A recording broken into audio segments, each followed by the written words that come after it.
Hi all, welcome to study win PSC. ഏറ്റവും latest ആയിട്ടുള്ള തൊഴിൽ വാർത്തയിലെ കറണ്ട് അഫയേഴ്സ് ക്വസ്റ്റ്യൻസും ആൻസേഴ്സുമാണ് ഇന്നത്തെ ഈ ക്ലാസ്സിലൂടെ പഠിക്കുന്നത്. ഈ ക്ലാസ്സിനെ ബേസ് ചെയ്ത് ഈ വീഡിയോയുടെ താഴെയുള്ള കമൻറ്റ് ബോക്സിൽ 2 ചോദ്യങ്ങൾ ഉണ്ടായിരിക്കും. ആ 2 ചോദ്യങ്ങൾക്ക് ഈ ക്ലാസ് മുഴുവൻ കണ്ട് പഠിച്ച ശേഷം എല്ലാവരും കറക്റ്റായിട്ടുള്ള ഉത്തരം കമൻറ്റ് ചെയ്യുക. അപ്പോൾ എല്ലാവരും നന്നായിട്ട് തന്നെ പഠിക്കുക. കായലിന് കുറുകെയുള്ള നീളമേറിയ പാലം.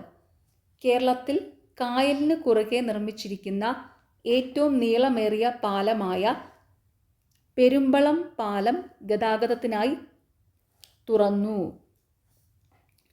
ആലപ്പുഴയിൽ വേമ്പനാട് കായലിന് കുറുകെ നിർമ്മിച്ചിരിക്കുന്ന പാലത്തിന് 1157 മീറ്റർ നീളവും 11 മീറ്റർ വീതിയുമുണ്ട്. പെരുമ്പളം ദ്വീപിനെ അരുക്കുറ്റിയുമായി പാലം ബന്ധിപ്പിക്കുന്നു. കിഫ്ബി പദ്ധതിയിൽ ഉൾപ്പെടുത്തി 100 കോടി രൂപ ചെലവിലാണ് പാലത്തിൻ്റെ നിർമ്മാണ പ്രവർത്തികൾ പൂർത്തിയാക്കിയത്. അപ്പോൾ കായലിന് കുറുകെയുള്ള നീളമേറിയ പാലം ഏതാണ്? പെരുമ്പളം പാലം. കേരളത്തിൽ കായലിന് കുറുകെ നിർമ്മിച്ച ഏറ്റവും നീളമേറിയ പാലമായ പെരുമ്പളം പാലം ഗതാഗതത്തിനായി തുറന്നു. ആലപ്പുഴയിൽ വേമ്പനാട് കായലിന് കുറുകെ നിർമ്മിച്ച പാലത്തിന് 1157 മീറ്റർ നീളവും 11 മീറ്റർ വീതിയുമുണ്ട്. പെരുമ്പളം ദ്വീപിനെ അരുക്കുറ്റിയുമായി പാലം ബന്ധിപ്പിക്കുന്നു. കിഫ്ബി പദ്ധതിയിൽ ഉൾപ്പെടുത്തി 100 കോടി രൂപ ചെലവിലാണ് പാലത്തിൻ്റെ നിർമ്മാണ പ്രവർത്തികൾ പൂർത്തിയാക്കിയത്. ഇപ്പോൾ കേരളത്തിൽ കായലിന് കുറുകെ നിർമ്മിച്ച ഏറ്റവും നീളമേറിയ പാലം പെരുമ്പളം പാലം. ഇന്ത്യയിലെ ആദ്യ റിംഗ് മെട്രോ. പൂർണ്ണ പ്രവർത്തനക്ഷമമായ രാജ്യത്തെ ആദ്യ റിംഗ് മെട്രോ ഡൽഹിയിൽ തുറന്നു. പ്രധാനമന്ത്രി നരേന്ദ്രമോദി ഉദ്ഘാടനം ചെയ്തു. ഡൽഹി മെട്രോയുടെ പിങ്ക് ലൈനിൻ്റെ ഭാഗമാണിത്. 12.3 കിലോമീറ്റർ ദൈർഘ്യം വരുന്ന മജ്ലിസ് പാർക്ക് മൗജ്പൂർ ബാബർപൂർ ഇടനാഴിയിലാണ് റിംഗ് മെട്രോ.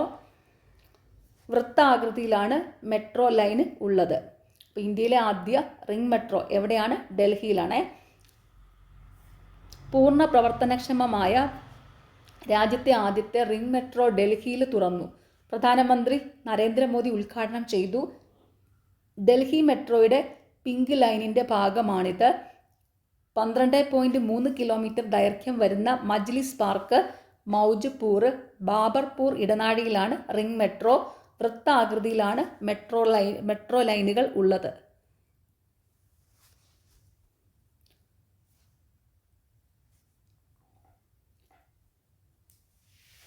ആണവ നിലയത്തിൻ്റെ തലപ്പത്തെത്തുന്ന ആദ്യ വനിത. ന്യൂക്ലിയർ പവർ കോർപ്പറേഷൻ ലിമിറ്റഡിന് കീഴിലുള്ള പ്രവർത്തനക്ഷമമായ ആണവ നിലയത്തിൻ്റെ പ്രവർത്തനങ്ങൾക്ക് നേതൃത്വം നൽകുന്ന രാജ്യത്തെ ആദ്യ വനിത എന്ന നേട്ടം സ്വന്തമാക്കി RM നാച്ചമ്മായി. കർണാടകത്തിലെ കൈഗ ജനറേറ്റിംഗ് സ്റ്റേഷനിലെ 3-4 യൂണിറ്റുകളുടെ ചീഫ് സൂപ്രണ്ടായാണ് നിയമനം. ആണവ റിയാക്ടർ സമുച്ചയത്തിൻ്റെ പ്രവർത്തനങ്ങൾ, പരിപാലനം മുതലായ കാര്യങ്ങൾക്ക് നാച്ചമ്മായി മേൽനോട്ടം വഹിക്കും. ആണവ നിലയത്തിൻ്റെ പ്രവർത്തനങ്ങളുടെ ചുമതലയിൽ 35 വർഷത്തെ പരിചയം നാച്ചമ്മായിക്കുണ്ട്. അപ്പോൾ ആണവ നിലയത്തിൻ്റെ തലപ്പത്തെത്തുന്ന ആദ്യ വനിത ആരാണ്? RM നാച്ചമ്മായി. ന്യൂക്ലിയർ പവർ കോർപ്പറേഷൻ ലിമിറ്റഡിന് കീഴിലുള്ള പ്രവർത്തനക്ഷമമായ ആണവ നിലയത്തിൻ്റെ പ്രവർത്തനങ്ങൾക്ക് നേതൃത്വം നൽകുന്ന രാജ്യത്തെ ആദ്യ വനിത എന്ന നേട്ടം സ്വന്തമാക്കി RM നാച്ചമ്മായി. കർണാടകത്തിലെ കൈഗ ജനറേറ്റിംഗ് സ്റ്റേഷനിലെ 3-4 യൂണിറ്റുകളുടെ ചീഫ് സൂപ്രണ്ടായാണ് നിയമനം. അപ്പോൾ കർണാടകത്തിലാണ് കൈഗ ആണവോർജ്ജ നിലയം കേട്ടോ. അതെപ്പോഴും PSC ചോദിക്കുന്നതാണ്. കൈഗ ആണവോർജ്ജ നിലയം എവിടെയാണെന്ന്? കർണാടകത്തിൽ. അപ്പോൾ അവിടെയാണ് ഈ നാച്ചമ്മായിനെ ചീഫ് സൂപ്രണ്ടായിട്ട് നിയമിച്ചിരിക്കുന്നത്. ആണവ റിയാക്ടർ സമുച്ചയത്തിൻ്റെ പ്രവർത്തനങ്ങൾ, പരിപാലനം മുതലായ കാര്യങ്ങൾക്കാണ് നാച്ചമ്മായി മേൽനോട്ടം വഹിക്കും. ആണവ നിലയത്തിൻ്റെ പ്രവർത്തനങ്ങളുടെ ചുമതലയിൽ 35 വർഷത്തെ പരിചയം നാച്ചമ്മായിക്കുണ്ട്. നാച്ചമ്മായി ഓർത്തിരിക്കാൻ എളുപ്പമാണല്ലോ, ഒരു അമ്മായി വരുന്നില്ലേ, അമ്മായി നാച്ചമ്മായി. അപ്പം എന്താണ് ആണവ നിലയത്തിൻ്റെ തലപ്പത്തെത്തുന്ന ആദ്യ വനിത അമ്മായി എന്നങ്ങ് ഓർത്ത് വെക്കുക. ആരാണ്? നാച്ചമ്മായി ആണ്. നാച്ചമ്മായി.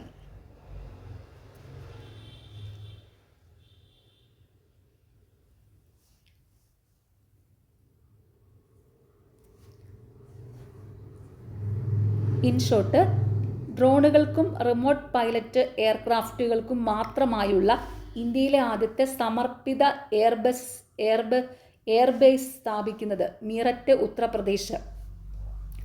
ഡ്രോണുകൾക്കും റിമോട്ട് പൈലറ്റ് എയർക്രാഫ്റ്റുകൾക്കും മാത്രമായുള്ള ഇന്ത്യയിലെ ആദ്യത്തെ സമർപ്പിത എയർബേസ് സ്ഥാപിക്കുന്നത് എവിടെയാണ്? മീററ്റ്, ഉത്തർപ്രദേശ്. ഇന്ത്യൻ വ്യോമസേനയുടെ വായുശക്തി 2026 വേദിയായത് പൊക്രാൻ. ഇന്ത്യൻ വ്യോമസേനയുടെ വായുശക്തി 2026 വേദിയായത് പൊക്രാൻ. കർഷകർക്ക് കാലാവസ്ഥാ വിപണി വിവരങ്ങൾ ഉൾപ്പെടെയുള്ളവ സ്വന്തം ഭാഷയിൽ അറിയുന്നതിനായി കേന്ദ്ര സർക്കാർ പുറത്തിറക്കിയ ഡിജിറ്റൽ പ്ലാറ്റ്ഫോം ഭാരത് വിസ്കാർ. കർഷകർക്ക് കാലാവസ്ഥാ വിപണി വിവരങ്ങൾ ഉൾപ്പെടെ ഉള്ളവ സ്വന്തം ഭാഷയിൽ അറിയുന്നതിനായി കേന്ദ്ര സർക്കാർ പുറത്തിറക്കിയ ഡിജിറ്റൽ പ്ലാറ്റ്ഫോം ഏതാണ്? ഭാരത് വിസ്കാർ. ഭാരത് വിസ്കാർ ആർക്ക് വേണ്ടിയിട്ടുള്ളതാണ്? കർഷകർക്ക് വേണ്ടിയിട്ട്. കർഷകർക്ക് കാലാവസ്ഥാ വിപണി വിവരങ്ങൾ ഉൾപ്പെടെയുള്ളവ സ്വന്തം ഭാഷയിൽ അറിയുന്നതിന്. സംസ്ഥാന സർക്കാരിൻ്റെ 2026 നിശാഗന്ധി പുരസ്കാരത്തിന് അർഹയായത് ദർശന ജാവേരി. സംസ്ഥാന സർക്കാരിൻ്റെ 2026 നിശാഗന്ധി പുരസ്കാരത്തിന് അർഹയായതാരാണ്? ദർശന ജാവേരി. കേരളത്തിലെ ആദ്യത്തെ സമഗ്ര അന്തർദേശീയ വിദ്യാലയം എന്ന നേട്ടം സ്വന്തമാക്കിയ school Munderi government higher secondary school, Kannur. കേരളത്തിലെ ആദ്യത്തെ സമഗ്ര അന്തർദേശീയ വിദ്യാലയം എന്ന നേട്ടം സ്വന്തമാക്കിയ school Munderi government higher secondary school, Kannur.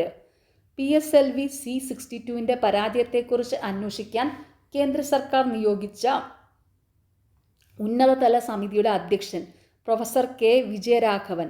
PSLV 62 പരാജയത്തെക്കുറിച്ച് അന്വേഷിക്കാൻ കേന്ദ്ര സർക്കാർ നിയോഗിച്ച ഉന്നതതല സമിതിയുടെ അധ്യക്ഷൻ പ്രൊഫസർ K. വിജയരാഘവൻ.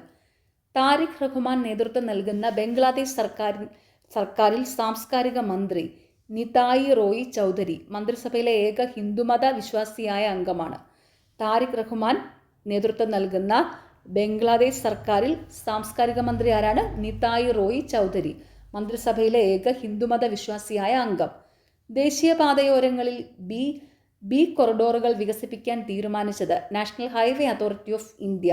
ദേശീയപാതകളിൽ ബി കൊറിഡോറുകൾ വികസിപ്പിക്കാൻ തീരുമാനിച്ചത് National Highway Authority of India. ഇന്ത്യയിലെ ആദ്യ സമ്പൂർണ്ണ solar water transport station Vaikom. ഇന്ത്യയിലെ ആദ്യ സമ്പൂർണ്ണ solar water transport station Vaikom. കേരളത്തിലെ ആദ്യത്തെ ട്രൈബൽ മൾട്ടിപർപ്പസ് സെൻറ്റർ സ്ഥാപിതമായത് വാളന്തോട്, മലപ്പുറം. കേരളത്തിലെ ആദ്യ ട്രൈബൽ മൾട്ടിപർപ്പസ് സെൻറ്റർ സ്ഥാപിതമായത് വാളന്തോട്, മലപ്പുറം. ഇവിടെ പറഞ്ഞു പോയവർ ആരൊക്കെയാണ്? KN പണിക്കർ, പ്രശസ്ത ചരിത്രകാരനും കാലടി ശ്രീ ശങ്കരാചാര്യ സർവകലാശാല മുൻ വൈസ് ചാൻസലറുമായ ഡോക്ടർ KN പണിക്കർ അന്തരിച്ചു. കേരള ചരിത്ര ഗവേഷണ കൗൺസിൽ അധ്യക്ഷൻ, ഇന്ത്യൻ ചരിത്ര കോൺഗ്രസ് അധ്യക്ഷൻ, കേരള ഉന്നത വിദ്യാഭ്യാസ കൗൺസിൽ ഉപാധ്യക്ഷൻ എന്നീ നിലകളിൽ പ്രവർത്തിച്ചു. മലബാർ കലാപത്തെ ആസ്പദമാക്കി against Lord and States, religion and peasant uprising എന്ന പണിക്കരുടെ പുസ്തകം ഓക്സ്ഫോർഡ് യൂണിവേഴ്സിറ്റി പ്രസിദ്ധീകരിച്ചിരുന്നു. അപ്പോൾ വിട പറഞ്ഞു പോയത് ആരാണ്? KN പണിക്കർ, പ്രശസ്ത ചരിത്രകാരനും കാലടി ശ്രീ ശങ്കരാചാര്യ സർവകലാശാല മുൻ വൈസ് ചാൻസലറുമായ ഡോക്ടർ KN പണിക്കർ അന്തരിച്ചു. കേരള ചരിത്ര ഗവേഷണ കൗൺസിൽ അധ്യക്ഷൻ, ഇന്ത്യൻ ചരിത്ര കോൺഗ്രസ് അധ്യക്ഷൻ, കേരള ഉന്നത വിദ്യാഭ്യാസ കൗൺസിൽ ഉപാധ്യക്ഷൻ എന്നീ നിലകളിൽ പ്രവർത്തിച്ചു. മലബാർ കലാപത്തെ ആസ്പദമാക്കി against Lord and States, religion and peasant uprising എന്ന പണിക്കരുടെ പുസ്തകം ഓക്സ്ഫോർഡ് യൂണിവേഴ്സിറ്റി പ്രസിദ്ധീകരിച്ചിരുന്നു. ജ്ഞാനപീഠ പുരസ്കാരം. 60ാമത് ജ്ഞാനപീഠ പുരസ്കാരം ലഭിച്ചതാർക്കാണ്? R. വൈരമുത്തുവിന്. രാജ്യത്തെ ഏറ്റവും വലിയ സാഹിത്യ പുരസ്കാരം നേടുന്ന തമിഴ്നാട്ടിൽ നിന്നുള്ള മൂന്നാമത്തെ ആളാണ് വൈരമുത്തു. 2025 പുരസ്കാരമാണ് പ്രഖ്യാപിച്ചത്. അഖിലൻ 1975, ജയകാന്തൻ 2002 എന്നിവരാണ് മുൻപ് പുരസ്കാരം ലഭിച്ച തമിഴ് എഴുത്തുകാർ. തമിഴ്നാട്ടിലെ തേനി സ്വദേശിയായ വൈരമുത്തു കവി, ഗാനരചയിതാവ്, നോവലിസ്റ്റ് എന്നീ നിലകളിൽ ശ്രദ്ധേയനാണ്. 7500-ലധികം പാട്ടുകളും കവിതകളും എഴുതിയ വൈരമുത്തു 7 ദേശീയ അവാർഡുകളും 6 സംസ്ഥാന പുരസ്കാരങ്ങളും നേടിയിട്ടുണ്ട്. പത്മശ്രീ 2003, പത്മഭൂഷൺ 2014, കേന്ദ്ര സാഹിത്യ അക്കാദമി അവാർഡ് 2003 എന്നിവയും ലഭിച്ചിട്ടുണ്ട്. 11 ലക്ഷം രൂപയും പ്രശസ്തി പത്രവും ശില്പവും ഉൾപ്പെട്ടതാണ് പുരസ്കാരം. 2024 ഹിന്ദി സാഹിത്യകാരനായ വിനോദ് കുമാർ ശുക്ലയ്ക്കായിരുന്നു ജ്ഞാനപീഠ പുരസ്കാരം. ഹിന്ദി ഭാഷയിലെ എഴുത്തുകാർക്കാണ് ഏറ്റവും കൂടുതൽ തവണ ഈ ജ്ഞാനപീഠ പുരസ്കാരം ലഭിച്ചിട്ടുള്ളത്. അപ്പോൾ 60ാമത് ജ്ഞാനപീഠ പുരസ്കാരം ലഭിച്ചത് ആർക്കാണ്? ആർ വൈരമുത്തുവിന്. അതായത് 2025 ജ്ഞാനപീഠ പുരസ്കാരം ലഭിച്ചിരിക്കുന്നത് ആർ വൈരമുത്തുവിനാണ്. അപ്പോൾ 60ാമത് ജ്ഞാനപീഠ പുരസ്കാരം എന്ന് ചോദിച്ചാലും 2025 ജ്ഞാനപീഠ പുരസ്കാരം എന്ന് ചോദിച്ചാലും ആർക്കാണ് ലഭിച്ചിരിക്കുന്നത്? ആർ വൈരമുത്തുവിന്. രാജ്യത്തെ ഏറ്റവും വലിയ സാഹിത്യ പുരസ്കാരം നേടുന്ന തമിഴ്നാട്ടിൽ നിന്നുള്ള മൂന്നാമത്തെ ആളാണ് വൈരമുത്തു. 2025 പുരസ്കാരമാണ് പ്രഖ്യാപിച്ചത്. അപ്പോൾ രാജ്യത്തെ ഏറ്റവും വലിയ സാഹിത്യ പുരസ്കാരം ഏതാണ്? ഇന്ത്യയിലെ ഏറ്റവും വലിയ സാഹിത്യ പുരസ്കാരം ഏതാണ്? ജ്ഞാനപീഠ പുരസ്കാരം. അപ്പോൾ തമിഴ്നാട്ടിൽ നിന്ന് നേടുന്ന മൂന്നാമത്തെ ആളാണ്. തമിഴ്നാട്ടിൽ നിന്ന് ആദ്യമായിട്ട് ജ്ഞാനപീഠ പുരസ്കാരം ലഭിച്ചത് അഖിലനാണ് 1975. രണ്ടാമത് ജ്ഞാനപീഠ പുരസ്കാരം ലഭിച്ചത് 2002 ജയകാന്തനായിരുന്നു. ഇപ്പോൾ മൂന്നാമത്തെ ആളാണ് വൈരമുത്തു. 2025 ജ്ഞാനപീഠ പുരസ്കാരമാണ് ആർ വൈരമുത്തുവിന് ലഭിച്ചിരിക്കുന്നത്. തമിഴ്നാട്ടിലെ തേനി സ്വദേശിയായ വൈരമുത്തു കവി, ഗാനരചയിതാവ്, നോവലിസ്റ്റ് എന്നീ നിലകളിൽ ശ്രദ്ധേയനാണ്. 7500-ലധികം പാട്ടുകളും കവിതകളും എഴുതിയ വൈരമുത്തു 7 ദേശീയ അവാർഡുകളും 6 സംസ്ഥാന പുരസ്കാരങ്ങളും നേടിയിട്ടുണ്ട്. പത്മശ്രീ 2003, പത്മഭൂഷൺ 2014, കേന്ദ്ര സാഹിത്യ അക്കാദമി അവാർഡ് 2003 എന്നിവയും ലഭിച്ചിട്ടുണ്ട്. 11 ലക്ഷം രൂപയും പ്രശസ്തി പത്രവും ശില്പവും ഉൾപ്പെട്ടതാണ് പുരസ്കാരം. അപ്പം ജ്ഞാനപീഠ പുരസ്കാരം എങ്ങനെയാണ്? 11 ലക്ഷം രൂപയും പ്രശസ്തി പത്രവും ശില്പവും ഉൾപ്പെട്ടതാണ് ജ്ഞാനപീഠ പുരസ്കാരം കേട്ടോ. 11 ലക്ഷം രൂപയും പ്രശസ്തി പത്രവും ശില്പവും അതാണ് ജ്ഞാനപീഠ പുരസ്കാരത്തിന് കൊടുക്കുന്നത്. 2024 ഹിന്ദി സാഹിത്യകാരനായ വിനോദ് ശുക്ലയ്ക്കായിരുന്നു ജ്ഞാനപീഠ പുരസ്കാരം. 2024 കൂടി ഓർത്ത് വെച്ചോണം കേട്ടോ. 2024 ജ്ഞാനപീഠ പുരസ്കാരം ലഭിച്ചിരിക്കുന്നത് ഹിന്ദി സാഹിത്യകാരനായ വിനോദ് കുമാർ ശുക്ലയ്ക്കാണ്. ഹിന്ദി ഭാഷയിലെ എഴുത്തുകാർക്കാണ് ഏറ്റവും കൂടുതൽ തവണ ഈ പുരസ്കാരം ലഭിച്ചത്. അപ്പോൾ 2024 ജ്ഞാനപീഠ പുരസ്കാരം ലഭിച്ചിരിക്കുന്നത് വിനോദ് കുമാർ ശുക്ല. 2025 ജ്ഞാനപീഠ പുരസ്കാരം ലഭിച്ചിരിക്കുന്നത് ആർ വൈരമുത്തുവിന്. ഓക്കെ. ഏത് രാജ്യത്താണ് അടിമത്തം നിയമവിധേയമാക്കുന്നതുൾപ്പെടെ പ്രാകൃത വ്യവസ്ഥകൾ ഉൾപ്പെട്ട പുതിയ ക്രിമിനൽ നിയമം പാസാക്കിയത്? അഫ്ഗാനിസ്ഥാൻ. സമൂഹത്തെ 4 വിഭാഗങ്ങളായി തിരിച്ച് ഒരു കുറ്റത്തിന് വ്യത്യസ്ത ശിക്ഷകളാണ് ഏർപ്പെടുത്തിയിട്ടുള്ളത്. പ്രഭുക്കൾക്കും മതനേതാക്കൾക്കും സമ്പൂർണ്ണ പരിരക്ഷ നൽകുന്നതാണ് നിയമം. കഴിഞ്ഞ ജനുവരി ആദ്യമാണ് പുതിയ ക്രിമിനൽ നിയമം താലിബാൻ സർക്കാർ നടപ്പിലാക്കിയത്. രാജ്യത്ത് അടിമത്തം നിയമവിധേയമാക്കുന്ന പ്രാകൃത വ്യവസ്ഥകൾ ഉൾപ്പെടുന്ന പുതിയ ക്രിമിനൽ നിയമം നടപ്പിലാക്കിയത് അഫ്ഗാനിസ്ഥാനിൽ. 90-ാം വയസ്സിൽ ടിബറ്റിൻ്റെ ആത്മീയ ആചാര്യനായ ദലൈലാമയ്ക്ക് ലഭിച്ച അന്താരാഷ്ട്ര പുരസ്കാരം Grammy. Meditations the reflections of his holiness Dalai Lama എന്ന ഓഡിയോ ബുക്കിൻ്റെ വിവരണത്തിനാണ് ആദ്യ ഗ്രാമി 2026 പുരസ്കാരം എത്തിയത്. 1959 മുതൽ ഇന്ത്യയിൽ രാഷ്ട്രീയ അഭയത്തിൽ കഴിയുന്ന ലാമയ്ക്ക് 1989 സമാധാന നോബൽ സമ്മാനവും ലഭിച്ചിരുന്നു. മ്യൂസിക് ഫോർ ജോൺ വില്യംസ് എന്ന സംഗീതം പ്രമേയമാക്കിയ ചിത്രത്തിലൂടെ സ്റ്റീവൻ സ്പീൽബർഗും ആദ്യ ഗ്രാമി പുരസ്കാര ജേതാവായി. ഓക്കെ. ഗ്രാമി പുരസ്കാരം 2 പേർക്കാണ് പ്രധാനമായിട്ട് 2 പേർക്ക്. അതാരൊക്കെയായിരുന്നു? ദലൈലാമയും ഈ സ്റ്റീവൻ സ്പീൽബർഗും. ഓക്കെ. 90-ാം വയസ്സിൽ ടിബറ്റിൻ്റെ ആത്മീയ ആചാര്യനായ ദലൈലാമയ്ക്ക് ലഭിച്ച അന്താരാഷ്ട്ര പുരസ്കാരമാണ് ഗ്രാമി. ടിബറ്റിൻ്റെ ആത്മീയ ആചാര്യൻ അതാരാണ്? ദലൈലാമ. ഈ ദലൈലാമയ്ക്ക് ഈ 90-ാമത്തെ വയസ്സിൽ ഗ്രാമി പുരസ്കാരം ലഭിച്ചു. Meditations the reflections of his holiness Dalai Lama എന്ന ഓഡിയോ ബുക്കിൻ്റെ വിവരണത്തിനാണ് ആദ്യ ഗ്രാമി, അതായത് ഈ ആദ്യ ഗ്രാമി 2026 പുരസ്കാരം എത്തിയത്. 1959 മുതൽ ഇന്ത്യയിൽ രാഷ്ട്രീയ അഭയത്തിൽ കഴിയുന്ന ലാമയ്ക്ക് 1989 സമാധാന നോബൽ സമ്മാനം ലഭിച്ചിരുന്നു. 1989 ദലൈലാമയ്ക്ക് സമാധാനത്തിനുള്ള നോബൽ സമ്മാനം ലഭിച്ചിട്ടുണ്ട്. ദലൈലാമയ്ക്ക് സമാധാനത്തിനുള്ള നോബൽ സമ്മാനം ലഭിച്ചിരിക്കുന്നത് 1989 മ്യൂസിക് ഫോർ ജോൺ വില്യംസ് എന്ന സംഗീതം പ്രമേയമാക്കിയ ചിത്രത്തിലൂടെ സ്റ്റീവൻ സ്പിൽബർഗും ഗ്രാമി പുരസ്കാര ജേതാവായി. മ്യൂസിക് ഫോർ ജോൺ വില്യംസ് എന്ന സംഗീതം പ്രമേയമാക്കിയ ചിത്രത്തിലൂടെ സ്റ്റീവൻ സ്പിൽബർഗും ഗ്രാമി പുരസ്കാര ജേതാവായി.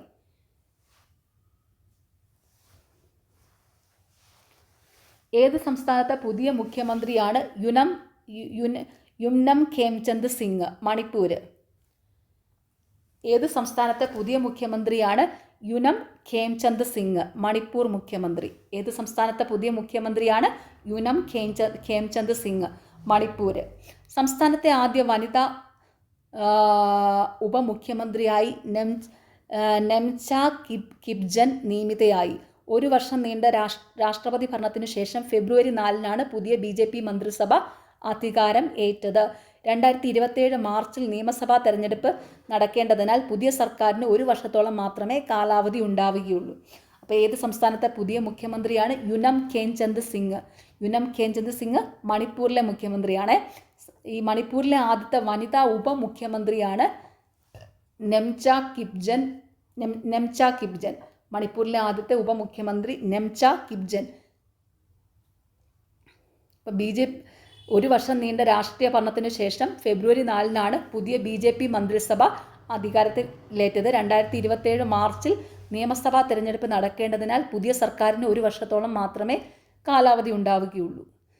പ്രസിദ്ധീകരണമല്ലാത്ത ഏത് പുസ്തകത്തെ സംബന്ധിച്ചുള്ള വാർത്തകളാണ് അടുത്തിടെ രാജ്യത്ത് വിവാദം സൃഷ്ടിച്ചത്? 4 സ്റ്റാർസ് ഓഫ് ഡെസ്റ്റിനി. മുൻ കരസേനാ മേധാവി MM നരവനെയുടെ ആത്മകഥയാണ് 4 സ്റ്റാർസ് ഓഫ് ഡെസ്റ്റിനി. 2020 ജൂണിൽ കിഴക്കൻ ലഡാക്കിലെ ഗാൽവാൻ താഴ്വരയിൽ ഇന്ത്യയും ചൈനയും തമ്മിലുണ്ടായ അതിർത്തി സംഘർഷവുമായി ബന്ധപ്പെട്ട് തീരുമാനമെടുക്കാൻ പ്രതിരോധ മന്ത്രാലയം വിമുഖത കാട്ടിയെന്ന വെളിപ്പെടുത്തലാണ് പുസ്തകത്തെ വിവാദത്തിലെത്തിച്ചത്.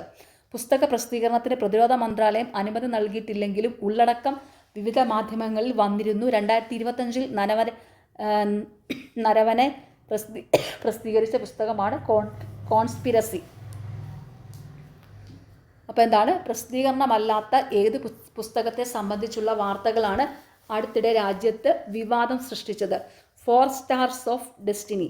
മുൻ കരസേനാ മേധാവി MM നരവനെയുടെ ആത്മകഥയാണ് 4 സ്റ്റാർസ് ഓഫ് ഡെസ്റ്റിനി. 2020 ജൂണിൽ കിഴക്കൻ ലഡാക്കിലെ ഗാൽവാൻ താഴ്വരയിൽ ഇന്ത്യയും ചൈനയും തമ്മിലുണ്ടായ അതിർത്തി സംഘർഷവുമായി ബന്ധപ്പെട്ട് തീരുമാനമെടുക്കാൻ പ്രതിരോധ മന്ത്രാലയം വിമുഖത കാട്ടിയെന്ന വെളിപ്പെടുത്തലാണ് പുസ്തകത്തെ വിവാദത്തിലെത്തിച്ചത്. പുസ്തക പ്രസിദ്ധീകരണത്തിന് പ്രതിരോധ മന്ത്രാലയം അനുമതി നൽകിയിട്ടില്ലെങ്കിലും ഉള്ളടക്കം വിവിധ മാധ്യമങ്ങളിൽ വന്നിരുന്നു. 2025 നരവനെ പ്രസിദ്ധീകരിച്ച പുസ്തകമാണ് കോൺസ്പിരസി. ഓക്കെ,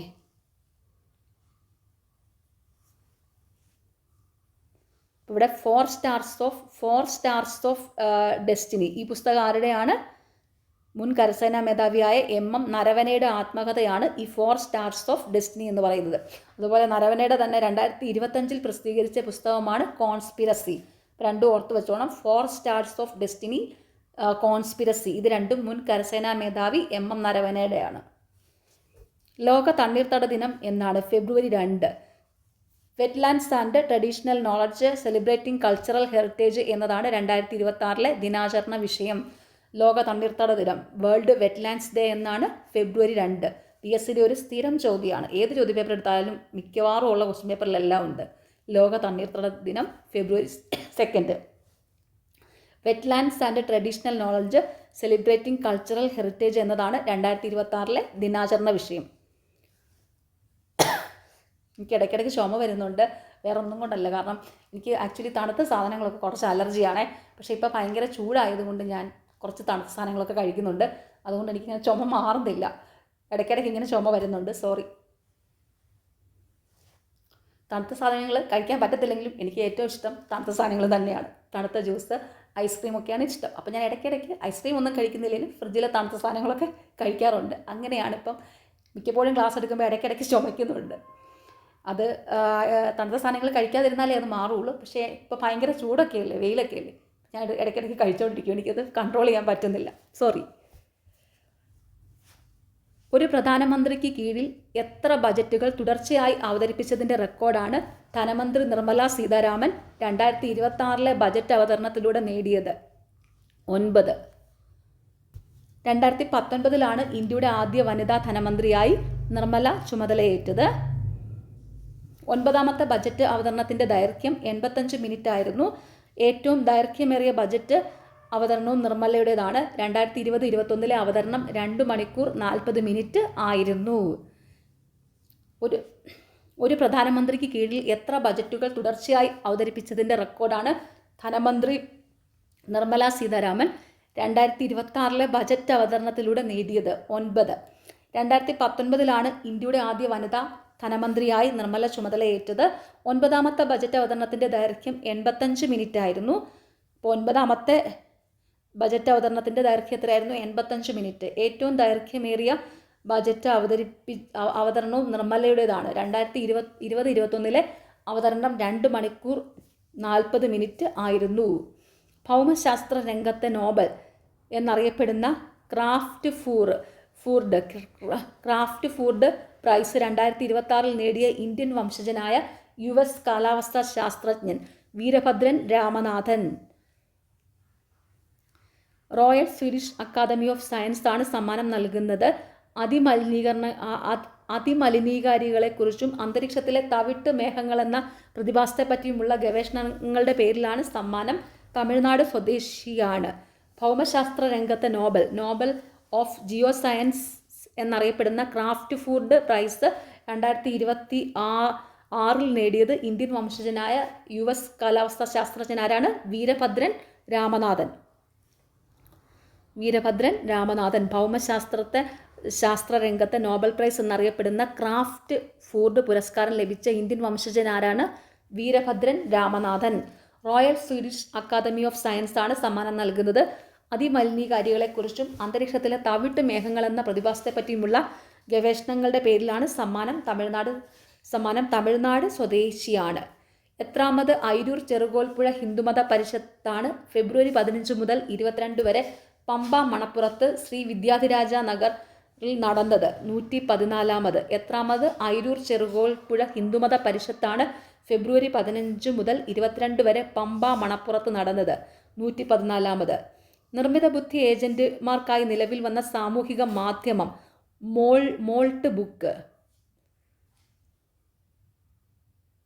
മനുഷ്യനിർമ്മിത ചാറ്റ് ബോട്ടുകളായ AI ഏജന്റുമാർക്കുള്ള മോൾട്ട് ബുക്കിൽ മനുഷ്യർക്ക് അംഗത്വമില്ല, നിരീക്ഷകരായിരിക്കാം. AI കമ്പനിയായ ഒക്ടേൻ AIയുടെ സൃഷ്ടാവായ മാറ്റ് ഷിലിഫ്റ്റാണ് ഇതിന് രൂപം നൽകിയത്. നിർമ്മിത ബുദ്ധി ഏജന്റുമാർക്കായി നിലവിൽ വന്ന സാമൂഹിക മാധ്യമം ഏതാണ്? Moltbook. നിർമ്മിത ബുദ്ധി ഏജന്റുമാർക്കായി നിലവിൽ വന്ന സാമൂഹിക മാധ്യമം മോൾട്ട് ബുക്ക്. മനുഷ്യനിർമ്മിത ചാറ്റ് ബോട്ടുകളായ AI ഏജന്റുമാർക്കുള്ള മോൾട്ട് ബുക്കിൽ മനുഷ്യർക്ക് അംഗത്വമില്ല, നിരീക്ഷകരായിരിക്കാം. AI കമ്പനിയായ ഒക്ടേൻ AIയുടെ സൃഷ്ടാവായ മാറ്റ് ഷിലിഫ്റ്റാണ് ഇതിന് രൂപം നൽകിയത്. മാധ്യമ മേഖലയിലെ സമഗ്ര സംഭാവനകൾ പരിഗണിച്ച് സംസ്ഥാന സർക്കാർ നൽകുന്ന സ്വദേശാഭിമാനി കേസരി പുരസ്കാര ജേതാവ് മലയൻകീഴ് ഗോപാലകൃഷ്ണൻ. 1,00,000 രൂപയും ശില്പവും പ്രശസ്തി പത്രവും അടങ്ങുന്നതാണ് പുരസ്കാരം. ഹേറാം, കേരള ലോക ചരിത്രത്തിലൂടെ തുടങ്ങിയവയാണ് പ്രധാന കൃതികൾ. 2021 പുരസ്കാരം KG പരമേശ്വരൻ നായരും 2022 ഏഴാച്ചേരി രാമചന്ദ്രനും 2023 അശോകനും ലഭിച്ചിരുന്നു. അപ്പോൾ മാധ്യമ മേഖലയിലെ സമഗ്ര സംഭാവനകൾ പരിഗണിച്ച് സംസ്ഥാന സർക്കാർ നൽകുന്ന സ്വദേശാഭിമാനി കേസരി പുരസ്കാരം 2024 ജേതാവാരാണ്? മലയിൻകീഴ് ഗോപാലകൃഷ്ണൻ. സ്വദേശാഭിമാനി കേസരി പുരസ്കാരം 2024 ജേതാവ് മലയിൻകീഴ് ഗോപാലകൃഷ്ണൻ. 1,00,000 രൂപയും ശില്പവും പ്രശസ്തിപത്രവും അടങ്ങുന്നതാണ് പുരസ്കാരം. കേരളം ലോക ചരിത്രത്തിലൂടെ തുടങ്ങിയവയാണ് പ്രധാന കൃതികൾ. 2021 പുരസ്കാരം KG പരമേശ്വരൻ നായരും 2022 ഏഴാച്ചേരി രാമചന്ദ്രനും 2023 N അശോകനും ലഭിച്ചിരുന്നു. ചരിത്രത്തിൽ ആദ്യമായി ഒരു സംസ്ഥാന മുഖ്യമന്ത്രി ഫെബ്രുവരി 5 സുപ്രീം കോടതിയിൽ നേരിട്ടെത്തി കേസ് വാദിച്ചു. ആര്? മമതാ ബാനർജി, പശ്ചിമ ബംഗാൾ. ബംഗാളിലെ SIR നടപടികളെ ചോദ്യം ചെയ്ത് നൽകിയ ഹർജിയിലാണ് മുൻ അഭിഭാഷക കൂടിയായ മമത കോടതിയിലെത്തിയത്. ചരിത്രത്തിൽ ആദ്യമായി ഒരു സംസ്ഥാന മുഖ്യമന്ത്രി ഫെബ്രുവരി 5 സുപ്രീം കോടതിയിൽ നേരിട്ടെത്തി കേസ് വാദിച്ചു. ആരാണ്? മമതാ ബാനർജി, പശ്ചിമ ബംഗാൾ മുഖ്യമന്ത്രി. കേരള നിയമസഭയിൽ ഏറ്റവും കൂടുതൽ സ്വകാര്യ ബില്ലുകൾ അവതരിപ്പിച്ച മുൻ സാമാജികൻ അടുത്തിടെ അന്തരിച്ചു. പേര് M. മുരളി. 20 വർഷം കൊണ്ട് 71 ബില്ലുകൾ സഭയിൽ അവതരിപ്പിച്ചു. 1991 മുതൽ 2011 വരെ തുടർച്ചയായി മാവേലിക്കര മണ്ഡലത്തെ നിയമസഭയിൽ പ്രതിനിധാനം ചെയ്തു. കേരള നിയമസഭയിൽ ഏറ്റവും കൂടുതൽ സ്വകാര്യ ബില്ലുകൾ അവതരിപ്പിച്ച മുൻ സാമാജികൻ അടുത്തിടെ അന്തരിച്ചു. പേര് M. മുരളി. 20 വർഷം കൊണ്ട് 71 ബില്ലുകൾ സഭയിൽ അവതരിപ്പിച്ചു. 1991 മുതൽ 2011 വരെ തുടർച്ചയായി മാവേലിക്കര മണ്ഡലത്തെ നിയമസഭയിൽ പ്രതിനിധാനം ചെയ്തു. ഏത് സംസ്ഥാനവുമായി ബന്ധപ്പെട്ട കരാറിലാണ് കേന്ദ്ര സർക്കാർ അടുത്തിടെ ഒപ്പുവെച്ചത്? നാഗാലാൻഡ്. കിഴക്കൻ നാഗാലാൻഡിന് പ്രത്യേക അധികാരം നൽകുന്ന കരാറിൽ കേന്ദ്ര സർക്കാരിന് പുറമെ നാഗാലാൻഡ് സർക്കാരും ഈസ്റ്റേൺ നാഗാലാൻഡ് പീപ്പിൾസ് ഓർഗനൈസേഷനും ഒപ്പുവെച്ചു. ഏത് സംസ്ഥാനവുമായി ബന്ധപ്പെട്ട കരാറിലാണ് കേന്ദ്ര സർക്കാർ അടുത്തിടെ ഒപ്പുവെച്ചത്? നാഗാലാൻഡ്. 2026 ഫെബ്രുവരി 6 ചെന്നൈയിൽ അന്തരിച്ച സംഗീത സംവിധായകൻ SP വെങ്കിടേഷ് 70 വയസ്സായിരുന്നു. മലയാളം, തമിഴ്, കന്നഡ, ഹിന്ദി ഭാഷകളിലായി 160ഓളം ചലച്ചിത്രങ്ങൾക്കായി 600ഓളം ഗാനങ്ങൾ ഒരുക്കി. ഇതിൽ 180ലധികം മലയാള സിനിമകളിലാണ്. അപ്പോൾ 2026 ഫെബ്രുവരി 6 ചെന്നൈയിൽ അന്തരിച്ച സംഗീത സംവിധായകൻ ആരാണ്? SP വെങ്കിടേഷ്. നേപ്പാളിൽ RSP. ജൻസി വിപ്ലവത്തിന് ശേഷം നേപ്പാളിൽ നടന്ന പൊതു തെരഞ്ഞെടുപ്പിൽ മുൻ റാപ്പർ ബാലേന്ദ്ര ഷായുടെ നേതൃത്വത്തിലുള്ള രാഷ്ട്രീയ സ്വതന്ത്ര പാർട്ടിക്ക് RSP വിജയം. KP ഒലി ശർമ്മയുടെ സഖ്യ സർക്കാരിൻ്റെ പതനത്തിനു ശേഷം നേപ്പാളിൽ നടക്കുന്ന ആദ്യ തെരഞ്ഞെടുപ്പാണിത്. 182 സീറ്റിൽ RSP വിജയിച്ചു. ആകെ 275 സീറ്റുകളാണുള്ളത്. നേപ്പാളി കോൺഗ്രസ് 38 സീറ്റ് നേടി. 2022 പൊതു തെരഞ്ഞെടുപ്പിൽ 20 സീറ്റുകളും RSP നേടിയിരുന്നു. ശക്തമായ പ്രക്ഷോഭത്തിനൊടുവിൽ മുൻ ചീഫ് ജസ്റ്റിസ് സുശീല കർക്കി ഇടക്കാല പ്രധാനമന്ത്രിയായുള്ള താൽക്കാലിക സർക്കാരാണ് ഇതുവരെ നേപ്പാളിൽ ഭരിച്ചിരുന്നത്. അപ്പം നേപ്പാളിൽ RSP. ജൻസി വിപ്ലവത്തിന് ശേഷം നേപ്പാളിൽ നടന്ന പൊതു തിരഞ്ഞെടുപ്പിൽ മുൻ റാപ്പർ ബാലേന്ദ്ര ഷായുടെ നേതൃത്വത്തിലുള്ള രാഷ്ട്രീയ സ്വതന്ത്ര പാർട്ടിക്ക് RSPക്ക് വിജയം. നിഷ്ക്രിയ ദയാവധത്തിന് സുപ്രീം കോടതിയുടെ അനുമതി. രാജ്യത്ത് ആദ്യമായി ഒരു വ്യക്തിക്ക് സുപ്രീം കോടതി ദയാവധത്തിന് അനുമതി നൽകി. ഉത്തർപ്രദേശ് നോയിഡ സ്വദേശിയായ 32കാരൻ ഹരീഷ് റാണയുടെ ദയാവധത്തിനാണ് അനുമതി നൽകിയത്. 13 വർഷമായി ഡൽഹിയിലെ all India institute of medical സയൻസിൽ കോമയിലാണ് ഹരീഷ് കഴിയുന്നത്. മകൻ്റെ അവസ്ഥ കണ്ട് മാതാപിതാക്കളാണ് ദയാവധത്തിന് സുപ്രീം കോടതിയെ സമീപിച്ചത്. രോഗാവസ്ഥയിൽ ആകുന്നവർക്ക് മരുന്നും ഭക്ഷണവും മറ്റ് ചികിത്സാ മാർഗങ്ങളും ക്രമേണ നിർത്തി പാസീവ് യുത്തനേഷ്യ എന്ന മാർഗമാണ് ഇന്ത്യയിൽ അനുവദിക്കപ്പെട്ടിരിക്കുന്നത്. നിഷ്ക്രിയ ദയാവധത്തിന് സുപ്രീം കോടതിയുടെ അനുമതി. വല്ലാത്തൊരു കഷ്ടമുള്ള കാര്യമല്ലേ? കേട്ടിട്ട് ഒരു സങ്കടം തോന്നുന്നു. ഈ ഒരു ആളുടെ ഈ കഴിഞ്ഞ ആഴ്ചയിലൊക്കെ നമ്മുടെ യൂട്യൂബിൽ ഷോർട്സിൽ എപ്പോഴും ഇത് കാണിക്കുന്നുണ്ടായിരുന്നു. കാണുമ്പോൾ തന്നെ ഒരു സങ്കടം തോന്നും. ഹരീഷ് റാണയ്ക്ക് ഇങ്ങനെ ദയാവധം ചെയ്യുന്നത് കാണുമ്പോൾ തന്നെ നമുക്ക് സഹിക്കാൻ പറ്റുമില്ല. നിങ്ങളെല്ലാം കണ്ടു കാണുമായിരിക്കും അല്ലേ? അപ്പോൾ രാജ്യത്ത് ആദ്യമായി ഒരു വ്യക്തിക്ക് സുപ്രീം കോടതി ദയാവധത്തിന് അനുമതി നൽകി. ദയാവധത്തിന് അനുമതി നൽകി. ഉത്തർപ്രദേശ് നോയിഡ സ്വദേശിയായ 32കാരൻ ഹരീഷ് റാണയ്ക്കാണ് കേട്ടോ ദയാവധത്തിന് അനുമതി നൽകിയത്. ഹരീഷ് റാണ എന്ന അയാളുടെ പേര്. ഹരീഷ് റാണയുടെ ദയാവധത്തിനാണ് അനുമതി നൽകിയത്. അയാളൊരു എഞ്ചിനീയറിംഗ് സ്റ്റുഡൻ്റ് ആയിരുന്നു. എന്നിട്ട് പുള്ളി ഒരു 4 നിലയുള്ള ഒരു കെട്ടിടത്തിൻ്റെ അവരുടെ ഹോസ്റ്റലായിരിക്കും, അവിടുന്ന് എന്തോ മറിഞ്ഞു വീണതാണ്, അങ്ങനെ കോമയിലായതാണ്. അതെല്ലാം ഇങ്ങനെ അവരുടെ കാര്യങ്ങളെല്ലാം ഇങ്ങനെ യൂട്യൂബിലുണ്ടായിരുന്നു. അയ്യോ, കാണുമ്പോൾ കേൾക്കുമ്പോഴും ഇത് ദയാവധം കൊടുത്തെന്ന് കേട്ടിട്ട് ഒരു സങ്കടം, എനിക്ക് അപ്പോഴും വിഷമായിരുന്നു. അത് കാണിക്കുന്നുമുണ്ട്, അവരിങ്ങനെ ദയാവധം ഒരു നഴ്സ് വന്നിട്ട് എന്തോ മരുന്നൊക്കെ കൊടുക്കുന്ന, അയ്യോ സങ്കടം വരുന്നു. ഓക്കെ, എന്തായാലും എന്തോ പോലെ പോട്ടെ. അപ്പോൾ നിഷ്ക്രിയ ദയാവധത്തിന് സുപ്രീം കോടതിയുടെ അനുമതി. ആർക്കായിരുന്നു? ഉത്തർപ്രദേശ് നോയിഡ സ്വദേശിയായ 32-കാരൻ ഹരീഷ് റാണയുടെ ദയാവധത്തിനാണ് അനുമതി നൽകിയത്. 13 വർഷമായി Delhi all India institute of medical സയൻസിൽ കോമയിലാണ് ഹരീഷ് കഴിയുന്നത്. മകൻ്റെ അവസ്ഥ കണ്ട് മാതാപിതാക്കളാണ് ദയാവധത്തിന് സുപ്രീം കോടതിയെ സമീപിച്ചത്. രോഗാവസ്ഥയിലാകുന്നവർക്ക് മരുന്നും ഭക്ഷണവും മറ്റ് ചികിത്സാ മാർഗങ്ങളും ക്രമേണ നിർത്തിയുള്ള പാസീവ് യുത്തനേഷ്യ എന്ന മാർഗമാണ് ഇന്ത്യയിൽ അനുവദിക്കപ്പെട്ടിരിക്കുന്നത്. മരുന്നും ഭക്ഷണമൊക്കെ നിർത്തുക എന്ന് പറയുമ്പോഴേ അല്ലേ വിശക്കുമായിരിക്കുമല്ലോ. മരുന്നും ഭക്ഷണവും മറ്റ് ചികിത്സാ മാർഗങ്ങളും ക്രമേണ നിർത്തിയുള്ള പാസീവ് യുത്തനേഷ്യ എന്ന മാർഗമാണ് ഇന്ത്യയിൽ അനുവദിക്കപ്പെട്ടിരിക്കുന്നത്. മരുന്നൊക്കെയാണ്, പക്ഷെ ഭക്ഷണവും കൂടെ കൊടുക്കാതിരിക്കുമ്പോഴേ എന്തോ പോലെ. മുജ്തബ ഖമേനി ഇറാൻ്റെ പരമോന്നത നേതാവ്. ഇറാൻ്റെ പുതിയ പരമോന്നത നേതാവായി മുജ്തബ ഖമേനി തിരഞ്ഞെടുക്കപ്പെട്ടു. ഇസ്രയേലും അമേരിക്കയും സംയുക്തമായി നടത്തിയ വ്യോമാക്രമണത്തിൽ കൊല്ലപ്പെട്ട അയത്തുള്ള അലി ഖമേനിയുടെ മകനാണ് 52-കാരനായ മുജ്തബ. 88 പുരോഹിതന്മാർ ഉൾപ്പെടുന്ന പുരോഹിത സഭയാണ് പുതിയ നേതാവിനെ തെരഞ്ഞെടുത്തത്. ഇറാൻ്റെ പരമോന്നത നേതാവാകുന്ന മൂന്നാമത്തെ വ്യക്തിയാണ് അയത്തുള്ള റൂഹുള്ള ഖൊമീനിയാണ് ഇറാൻ്റെ ആദ്യ പരമോന്നത നേതാവ്. അപ്പം ആരാണ്? ഇറാൻ്റെ മുജ്തബ ഖമേനി ഇറാൻ്റെ പരമോന്നത നേതാവ്. ഇറാൻ്റെ പുതിയ പരമോന്നത നേതാവായി മുജ്തബ ഖമേനിയ തിരഞ്ഞെടുക്കപ്പെട്ടു. ഇസ്രയേലും അമേരിക്കയും സംയുക്തമായി നടത്തിയ വ്യോമാക്രമണത്തിൽ കൊല്ലപ്പെട്ട അയത്തുള്ള അലി ഖമേനിയുടെ മകനാണ് 56-കാരനായ മുജ്തബ. 88 പുരോഹിതന്മാർ ഉൾപ്പെടെ പുരോഹിത സഭയാണ് പുതിയ നേതാവിനെ തിരഞ്ഞെടുത്തത്. ഇറാൻ്റെ പരമോന്നത നേതാവാകുന്ന മൂന്നാമത്തെ വ്യക്തിയാണ് അയത്തുള്ള റൂഹുള്ള ഖൊമീനിയാണ് ഇറാൻ്റെ ആദ്യ പരമോന്നത നേതാവ്. സ്വയം പ്രവർത്തിക്കുന്ന കപ്പലുകളുടെ നിർമ്മാണശാല ആന്ധ്രയിൽ. സ്വയം പ്രവർത്തിക്കുന്ന കപ്പലുകളും അന്തർവാഹിനികളും നിർമ്മിക്കുന്ന ലോകത്തെ ആദ്യ നിർമ്മാണശാല ഇന്ത്യയിൽ തുടങ്ങുന്നു. ആന്ധ്രാപ്രദേശിലെ നെല്ലൂർ ജില്ലയിലുള്ള ജുവലഡിലെ മത്സ്യബന്ധന തുറമുഖത്തിന് സമീപമാണ് പുതിയ കപ്പൽ നിർമ്മാണശാല. ആന്ധ്രാപ്രദേശ് സർക്കാരിൻ്റെ പിന്തുണയോടെ സാഗർ ഡിഫൻസ് എഞ്ചിനീയറിംഗ് എന്ന സ്ഥാപനത്തിനാണ് നിർമ്മാണ ചുമതല. ബംഗാൾ ഉൾക്കടലിലെ ബോഗോൾ മണ്ഡലിൽ സ്ഥാപിക്കുന്ന കേന്ദ്രം കിഴക്കൻ തീരപ്രദേശത്തെ സമുദ്രപാതകൾക്ക് സമീപത്താണ് സ്ഥിതി ചെയ്യുന്നത്.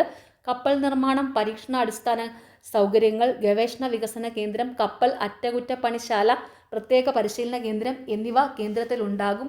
പ്രതിരോധം, വാണിജ്യം എന്നിവയ്ക്കായി കപ്പലുകൾ രൂപകൽപ്പന ചെയ്യുന്നതിലും കേന്ദ്ര ശ്രദ്ധ കേന്ദ്രീകരിക്കും. മോഡുലർ കപ്പൽ നിർമ്മാണം, സെൻസർ ഇൻ്റഗ്രേഷൻ, നാവിഗേഷൻ സിസ്റ്റങ്ങൾ, റിമോട്ട് കൺട്രോൾ സാങ്കേതിക വിദ്യകൾ എന്നിവയ്ക്കായുള്ള വിപുലമായ അടിസ്ഥാന സൗകര്യങ്ങൾ കേന്ദ്രത്തിലുണ്ടാവും.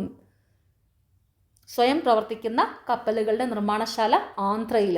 സ്വയം പ്രവർത്തിക്കുന്ന കപ്പലുകളും അന്തർവാഹിനികളും നിർമ്മിക്കുന്ന ലോകത്തിലെ ആദ്യത്തെ നിർമ്മാണശാല ഇന്ത്യയിൽ തുടങ്ങുന്നു. എവിടാണ്? ആന്ധ്രയിൽ. ആന്ധ്രാപ്രദേശിലെ നെല്ലൂർ ജില്ലയിലുള്ള ജുവലഡിലെ മത്സ്യബന്ധന തുറമുഖത്തിന് സമീപമാണ് പുതിയ കപ്പൽ നിർമ്മാണശാല. ആന്ധ്രാപ്രദേശ് സർക്കാരിൻ്റെ പിന്തുണയോടെ സാഗർ ഡിഫൻസ് എഞ്ചിനീയറിംഗ് സ്ഥാപനത്തിനാണ് നിർമ്മാണ ചുമതല. ബംഗാൾ ഉൾക്കടലിലെ ബോഗോൾ മണ്ഡലിൽ സ്ഥാപിക്കുന്ന കേന്ദ്രം കിഴക്കൻ തീരത്തെ പ്രധാന സമുദ്രപാതകൾക്ക് സമീപത്താണ് സ്ഥിതി ചെയ്യുന്നത്. കപ്പൽ നിർമ്മാണം, പരീക്ഷണാടിസ്ഥാന സൗകര്യങ്ങൾ, ഗവേഷണ വികസന കേന്ദ്രം, കപ്പൽ അറ്റകുറ്റപ്പണിശാല, പ്രത്യേക പരിശീലനം എന്നിവ കേന്ദ്രത്തിലുണ്ടാവും. പ്രതിരോധം, വാണിജ്യം എന്നിവയ്ക്കായി കപ്പലുകൾ രൂപകൽപ്പന ചെയ്യുന്നതിലും കേന്ദ്രം ശ്രദ്ധ കേന്ദ്രീകരിക്കും. മോഡുലർ കപ്പൽ നിർമ്മാണം, സെൻസർ ഇൻ്റഗ്രേഷൻ, നാവിഗേഷൻ സിസ്റ്റങ്ങൾ, റിമോട്ട് കൺട്രോൾ സാങ്കേതിക വിദ്യകൾ എന്നിവയ്ക്കായുള്ള വിപുലമായ അടിസ്ഥാന സൗകര്യങ്ങൾ കേന്ദ്രത്തിലുണ്ടാവും. ഇന്ത്യയിലെ ആദ്യ കാഴ്ചപരിമിത സൗഹൃദ മ്യൂസിയം.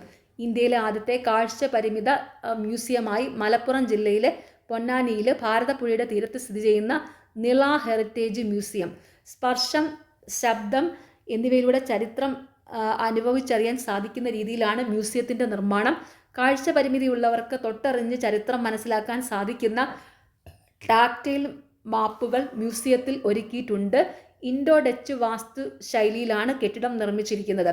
അപ്പോൾ ഇന്ത്യയിലെ ആദ്യ കാഴ്ച പരിമിത സൗഹൃദ മ്യൂസിയം ഏതാണ്? ഇന്ത്യയിലെ ആദ്യ കാഴ്ച പരിമിത മ്യൂസിയമായിട്ട് മലപ്പുറം ജില്ലയിലെ പൊന്നാനിയിലെ ഭാരതപ്പുഴയുടെ തീരത്ത് സ്ഥിതി ചെയ്യുന്ന നിള ഹെറിറ്റേജ് മ്യൂസിയം. സ്പർശനം, ശബ്ദം എന്നിവയിലൂടെ ചരിത്രം അനുഭവിച്ചറിയാൻ സാധിക്കുന്ന രീതിയിലാണ് മ്യൂസിയത്തിൻ്റെ നിർമ്മാണം. കാഴ്ച പരിമിതിയുള്ളവർക്ക് തൊട്ടറിഞ്ഞ് ചരിത്രം മനസ്സിലാക്കാൻ സാധിക്കുന്ന ടാക്ടൈൽ മാപ്പുകൾ മ്യൂസിയത്തിൽ ഒരുക്കിയിട്ടുണ്ട്. ഇൻഡോ ഡച്ച് വാസ്തുശൈലിയിലാണ് കെട്ടിടം നിർമ്മിച്ചിരിക്കുന്നത്. അപ്പോൾ ഇന്ത്യയിലെ ആദ്യ കാഴ്ച പരിമിത സൗഹൃദ മ്യൂസിയം ഏതാണ്? Nila heritage museum.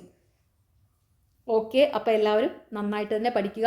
കമൻറ്റ് ബോക്സിൽ 2 ചോദ്യങ്ങളുണ്ട്, അതിനുള്ള ഉത്തരം കമൻറ്റ് ചെയ്യുക. Okay, thank